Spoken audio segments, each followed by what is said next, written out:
Hello, my dear student. Welcome to Excellent Study Center Educational Channel. Student, जैसा कि graph पर आपको दिख रहा होगा कि अभी हम लोग बीए पार्ट 1 यानी ग्रेजुएशन हिस्ट्री पार्ट 1 को अभी हम लोग पढ़ने वाले हैं, चैप्टर 1 को हम लोग पढ़ने वाले हैं। और चैप्टर 1 जैसा कि आपको पता है कि मैंने बताया था एंशिएंट इंडियन हिस्ट्री यानी प्राचीन भारतीय इतिहास के स्रोत के बारे में मैंने आपको बताया था। ओके, उसका पार्ट 1 ऑलरेडी आपको पहले ही दिया जा चुका है और पार्ट 1 में ओवरऑल आपने जो पढ़ा था अपने स्रोत के बारे में पढ़ा था और ये पढ़ा था कि किस तरह से प्राचीन इतिहास के स्रोत की हम जानकारी को लेते हैं, है ना। उसमें मैंने कुछ क्वेश्चन भी दिया था आपको, जैसे कि प्राचीन भारत के इतिहास के लिए निष्पक्ष स्रोत क्या होते हैं उसके बारे में बताना है, अपने साहित्यिक स्रोत और पुरातात्विक स्रोत के बारे में जाना था। और अभी हमें पार्ट 2 में जानना है इसके क्लासिफिकेशन को, यानी जो हिस्ट्री है, जो आपका एंशिएंट इंडियन हिस्ट्री है, उसको कितने क्लास में क्लासिफाइड किया जा सकता है, कितने वर्ग में वर्गीकृत किया जाता है, इसकी चर्चा यहाँ पे हम लोग करने वाले हैं। तो आइए, छोटा सा वीडियोज़ है, आपको इंट्रोड्यूस करवा रहा हूँ इसके क्लासिफिकेशन के अकॉर्डिंग। तो आइए शुरू करते हैं।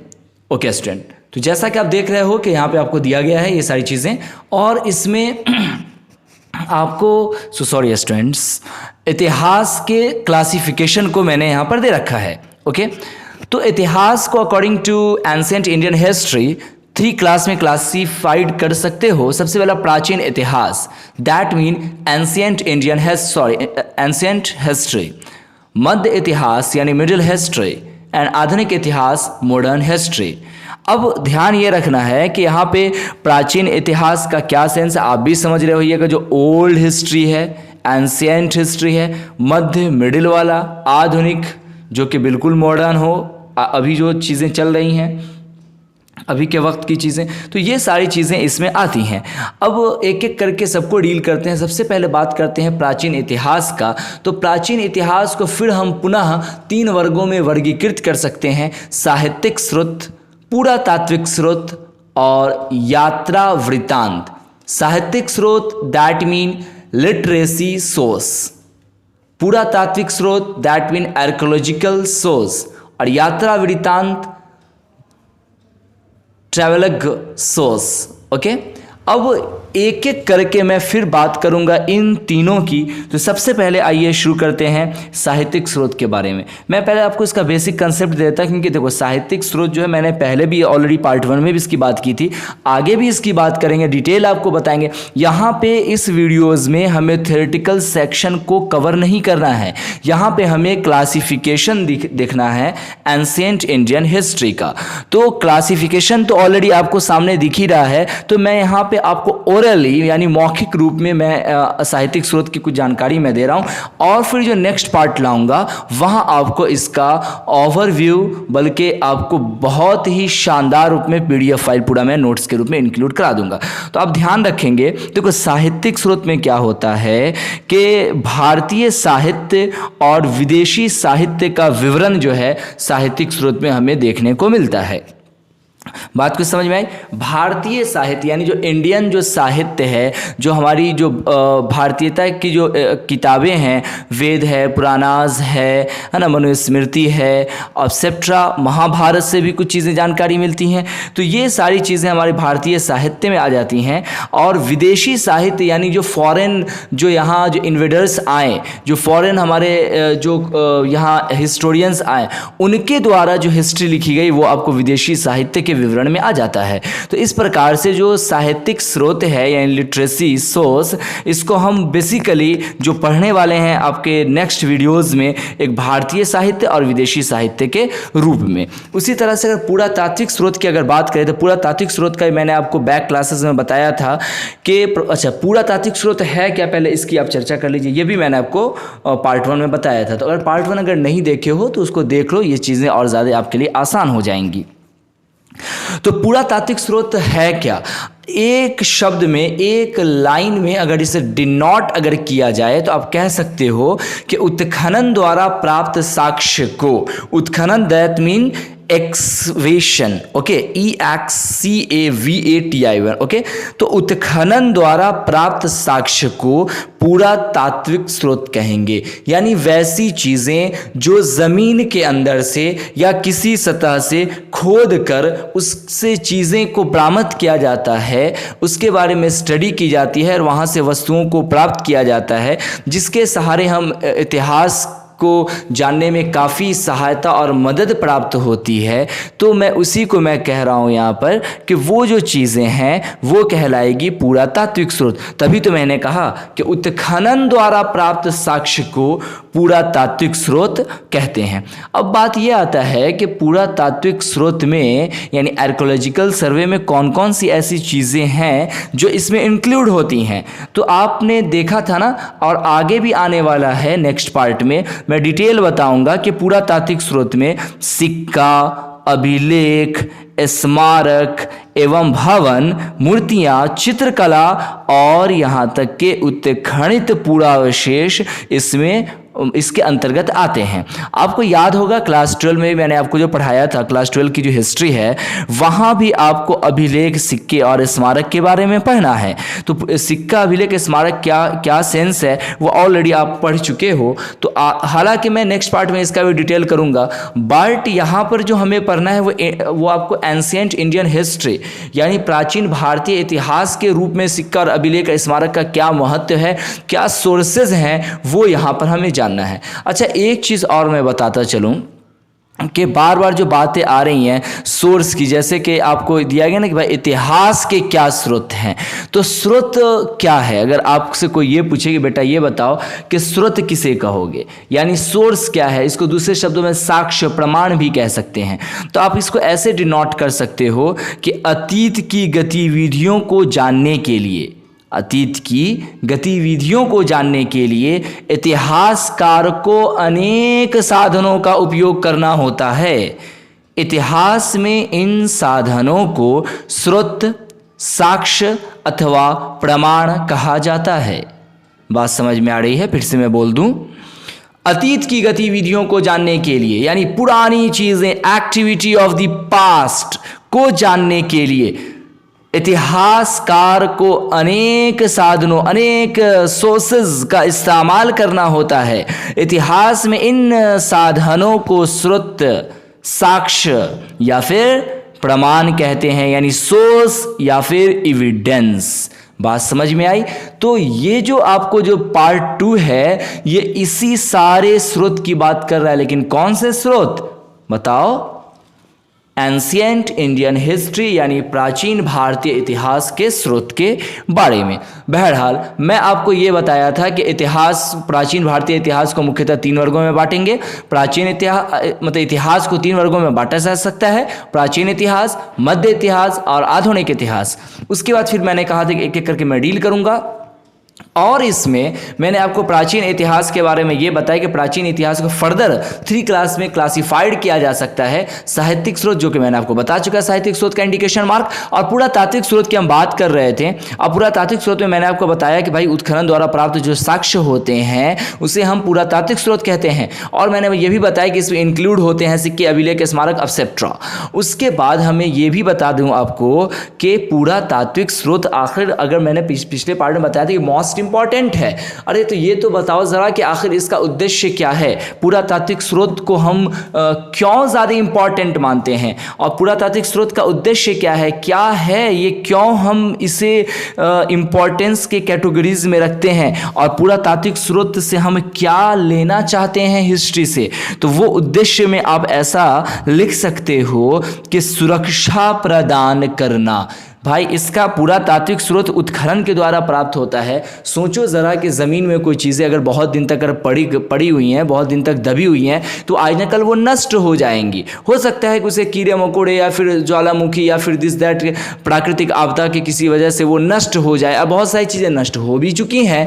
तो पुरातात्विक स्रोत जो है ना, उसका उद्देश्य है कि भाई वो सुरक्षा प्रदान करता है। वो हमारे इतिहास की चीज़ों को, हमारी जो एंशिएंट इंडियन हिस्ट्रीज़ हैं, हमारी जो कल्चर्स हैं उसकी जानकारी को वो सुरक्षा प्रदान करने का काम करता है। समझ पा रहे हो? दूसरा पॉइंट आप उद्देश्य में ये भी लिख सकते हो कि आवश्यकताओं की पूर्ति करता है। क्या आवश्यकताओं की पूर्ति करता है? इतिहासकार को साक्ष्य चाहिए, प्रमाण चाहिए, स्रोत चाहिए हिस्ट्री के लिए, तो उनकी आवश्यकताओं की पूर्ति करने का काम करता है। और यहाँ तक कि हम लोगों की भी आवश्यकता, यानी हमारा जो भारतीय कल्चर है वो किस प्रकार का है, इस चीज़ को बताने में भी तो मदद करता है ना, तो हमारी आवश्यकताओं को पूर्ति करता है।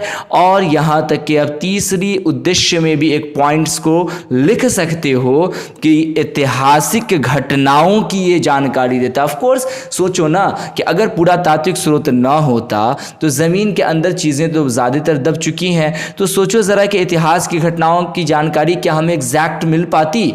जी ना, बिल्कुल ना मिल पाती। तो अगर ना मिल पाती तो फिर आप सोचो कि ये हमारे लिए उतना ज़्यादा मतलब वो हमारे लिए कितना ज़्यादा मुश्किल की घड़ी हो सकती थी। हम अपने पूर्वजों के बारे में एग्जैक्ट नहीं अंदाज़ा लगा पा सकते थे। तो ऐतिहासिक घटनाओं की भी ये जानकारी देता है।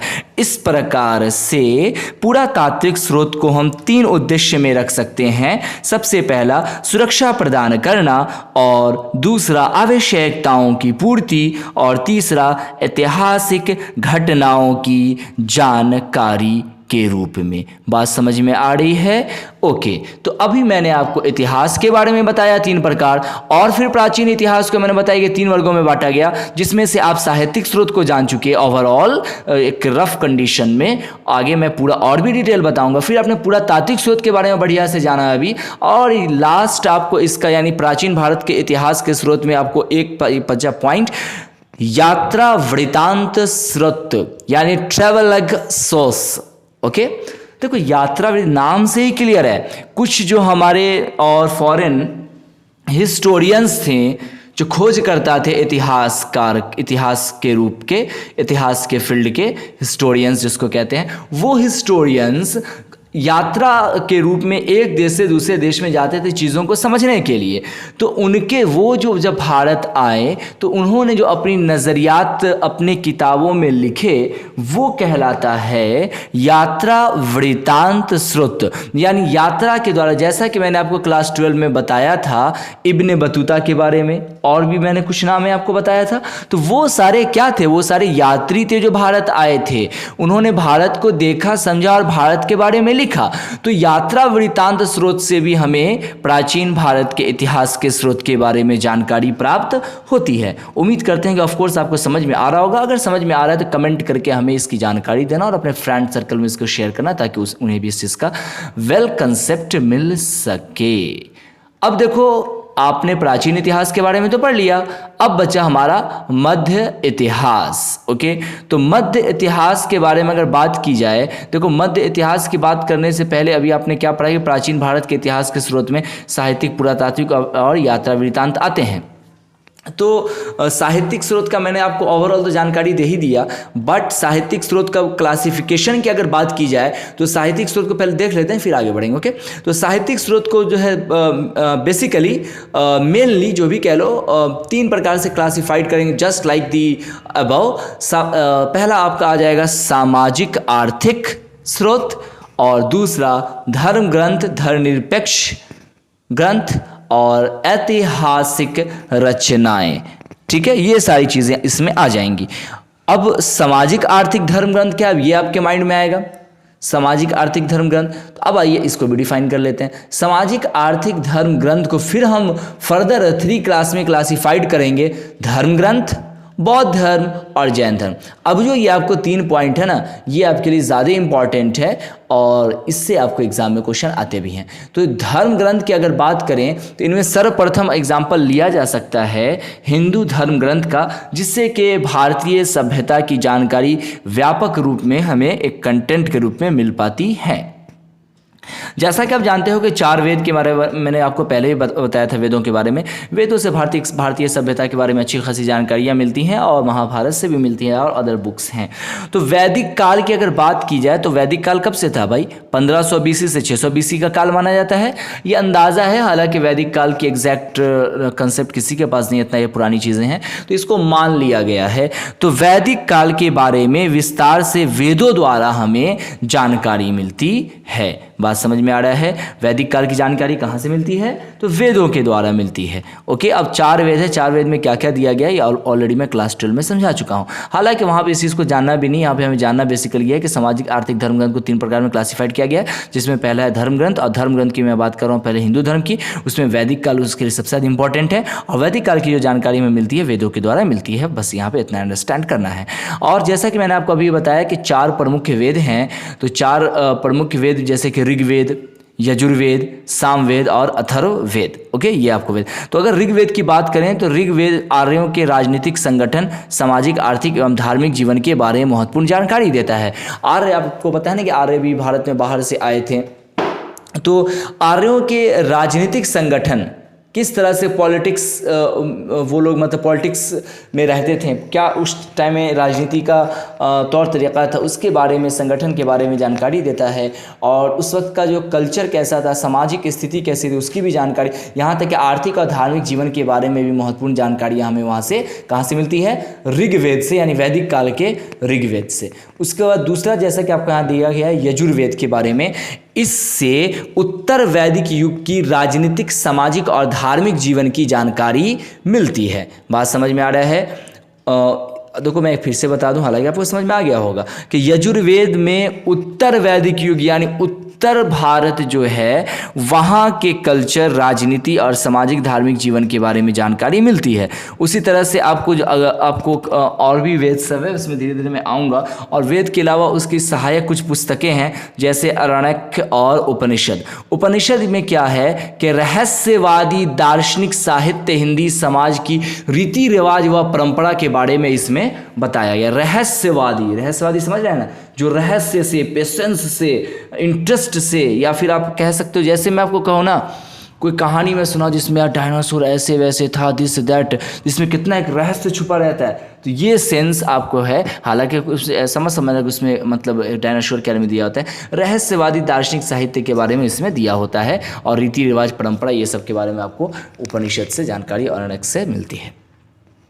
रामायण और महाभारत की अगर बात करें तो इसे जय संहिता भी कहते हैं। तो रामायण और महाभारत राज्य व राज्यवंशी राजाओं के बारे में, यानी राजा महाराजा, उनके राज्य के बारे में हमें रामायण से जानकारी, और महाभारत सबको पता ही है, और कौरव पांडव की कहानी, तो इसके बारे में ये सारी चीज़ें हमें यहाँ से जानकारी मिलती है। उसी तरह से कुछ जानकारी हमें पुराण से, स्मृति साहित्य से भी मिलती हैं, और राजवंशों के साहित्य यानी जो राजा थे उनके द्वारा जो किताबें लिखवाई गई थी, कुरु, नंद, मौर्य और मुग़ल काल की जो किताबें हैं भारत में, वहाँ से भी हमें ये सारी चीज़ की जानकारियाँ प्राप्त होती हैं। उसी तरह से आपको बौद्ध धर्म ग्रंथ है, जैसा कि मैंने यहाँ पर आपको बताया था ये के धर्म ग्रंथ के बारे में। तो यहाँ पे हिंदू अब बात करते हैं बौद्ध धर्म ग्रंथ की। तो बौद्ध धर्म ग्रंथ की अगर बात करें बेटा, तो बौद्ध धर्म के बारे में बड़ा डिटेल से पढ़ाया गया था क्लास 12 में, याद है ना। तो यह अधिक प्रामाणिक है, यानी ये ऑथेंटिक ज़्यादा माना जाता है। कौन? बौद्ध धर्म। ये भी बात मैंने क्लास 12 में बताया था। और क्यों माना जाता है इसकी मैंने चर्चा की थी, अगर नहीं पता है तो क्लास 12 के आप चैप्टर निकाल के देखो, और लिंक भी नीचे दिया गया है। और अन्यथा अगर ज़्यादा प्रॉब्लम है तो आप कमेंट करके हेल्प ले सकते हो। तो फिलहाल हालांकि यहाँ पे आपके 12 के लेवल से आपको उतना ज़्यादा यहाँ पे ज़्यादा माथापच्ची करने की ज़रूरत नहीं है। अब फिलहाल इतना समझो कि बौद्ध धर्म की अगर बात की जा रही है यहाँ पे एंशिएंट इंडियन हिस्ट्री की जानकारी के लिए, तो अधिक प्रामाणिक होता है बौद्ध धर्म ग्रंथ। ये आप याद रखिएगा, आपको ऑब्जेक्टिव में भी काम आएगा। त्रिपिटक, ये भी आपको बौद्ध धर्म की एक किताब है, इसमें सामाजिक आर्थिक व्यवस्था के बारे में दिया गया है। उसी तरह से एक जातक है जिसमें दिव्यादान और ललित विस्तार के बारे में दिया गया है। उसी तरह से बुद्ध के बारे में, बुद्ध पर कई सारी किताबें हैं जिनमें उनके चरित्र के बारे में और उनके जीवन शैली के बारे में दिया गया है। बात समझ में आ रहा है? तो ये सारी आपको इस तरह से धर्म ग्रंथ से भी भारतीय सभ्यता और भारतीय कल्चर के बारे में, रीति रिवाज के बारे में जानकारी मिलता है। उसी तरह से जैन धर्म की बात करें, जिसमें भगवती सूत्र है ना, उसका वदादश अंग और मारुतुंगा। उसी तरह से संसार प्राणवान है, ये जैन धर्म का मतलब एक मान्यता है और उनके द्वारा ये पता चलता है। उसी तरह से जैन धर्म वाले जो है वो 100% अहिंसात्मक होते हैं, यानी ये पूरी तरह से अहिंसा में बिलीव करते हैं, यानी अगर आप एक झापड़ मारो तो दूसरा गाल भी बढ़ा दे। मतलब कहने का सेंस ये है कि ये मारपीट में या फिर जीव हत्या में इनका विश्वास नहीं होता है। हालांकि जीव हत्या के बिना आप एक सेकेंड भी ज़िंदा नहीं रह सकते हैं। आप अगर सांस ले रहे हैं तो सांस लेने में भी मिलियंस हंड्रेड्स ऑफ माइक्रोब्स एक बार में आप किल कर रहे हो। खेती में आप जब खेती होती है तो इसमें न जाने कितने खरबों मिलियंस जो है माइक्रोब्स की हत्या उसमें होती है। बहरहाल इनका ये मानना है कि भाई 100% हम अहिंसात्मक हैं। हालांकि अहिंसात्मक का अच्छा रूप भी होता है और तो उस सेंस में ये दिया गया है। बट अगर मैंने इसलिए बता दिया है कि आप ये समझो कि यार हिंसा जो है वो हो ही नहीं सकता, एक मच्छर भी मर जाए तो उस पर भी मतलब पाप लगेगा, तो ये थोड़ा सा अक्ल की कसौटी पे बात पचने वाली होती नहीं है। बहरहाल जैन धर्म जो है वो आपको मानता है कि संसार प्राणवान है। हर संसार प्राणवान का सेंस कि हर कुछ में प्राण है। पत्थर में प्राण, ईंटा में प्राण, टेबल में प्राण, माइक में प्राण, लैपटॉप में प्राण, आदमी में तो प्राण होबे करता है। इस तरह से हर कुछ में, दुनिया का एक एक कण कण, हर एक वस्तु में, हर एक मैटर में प्राण है। ये मानना है जैन धर्म का।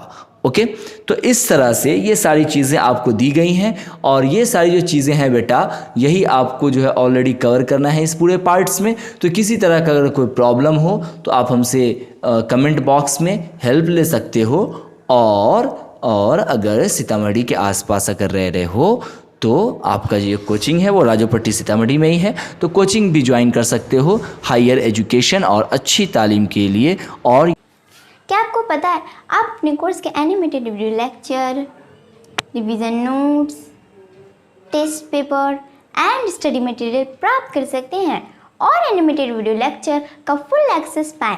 Please contact excellence study centre 9546604112।